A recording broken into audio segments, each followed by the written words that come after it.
You submit to tyranny when you renounce the difference between what you want to hear and what is actually the case. This renunciation of reality can feel natural and pleasant, but the result is your demise as an individual, and thus the collapse of any political system that depends upon individualism. As observers of totalitarianism noticed, truth dies in 4 modes. The first mode is the open hostility to verifiable reality, which takes the form of presenting inventions and lies as if they were facts. In 2017, the American president averaged 6 lies a day. The next year it was 16. The following year it was 22. In 2020, he told on average about 27 lies a day. This figure is so high that it makes the correct assertions seem like unintended oversights on the path toward fiction. Then came the big lie about the election, creating a fictional counterworld. Come on, guys. Nobody really thinks that the 2020 election was rigged, do they? Anyway, the second mode is shamanistic incantation. The fascist style depends upon endless repetition, designed to make the fictional plausible.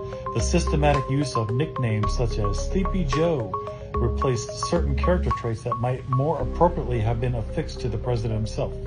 Yet through blunt repetition over Twitter, a president managed the transformation of individuals into stereotypes that people then internalized. That's called dehumanization, in case you didn't know. The big lie about elections was also repeated over and over. Followers did not want to believe that they could be deceived on such a scale and took comfort in the repetition. The big lie created its own world, where anyone who pointed to simple truths was the enemy. The next mode is magical thinking, or the open embrace of contradiction. A billionaire can pay neither taxes nor debts. Liberating the wealthy from taxes will not increase the national debt. Fighting corruption means selling the presidency for favors. A disease that kills hundreds of thousands will vanish. Poof. The winner gets fewer votes. The vote is always rigged, and you should vote for me anyways. I'm not going to continue that paragraph because I think it's freaking blasphemy. Anyway, the next paragraph begins, accepting untruth of this radical kind requires a blatant abandonment of reason. Descriptions of losing friends in Germany in 1933 over the issue of magical thinking ring eerily true today. One former student implored, abandon yourself to your feelings, and you must always focus on the Führer's greatness rather than on the discomfort you are feeling at the present. 12 years later, after all the atrocities and at the end of a war that Germany had clearly lost, an amputated soldier said that Hitler has never lied yet. He believed in Hitler. So sad. The final mode is misplaced faith.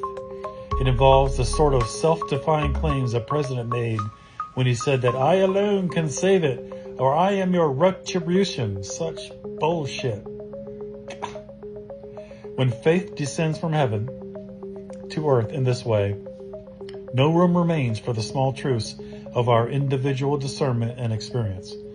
What terrified most was the way that this transition seemed permanent. Once truth had become oracular, spoken, I guess he's trying to say, rather than factual. So he's making it up as he goes along rather than living in the world of fact. Evidence was irrelevant. At the end of the war, a worker said that understanding is useless. You have to have faith. He believed in the Führer. Wow. That's powerful right there. That chapter is powerful. And I hope it makes you think, because it sure as hell made me think.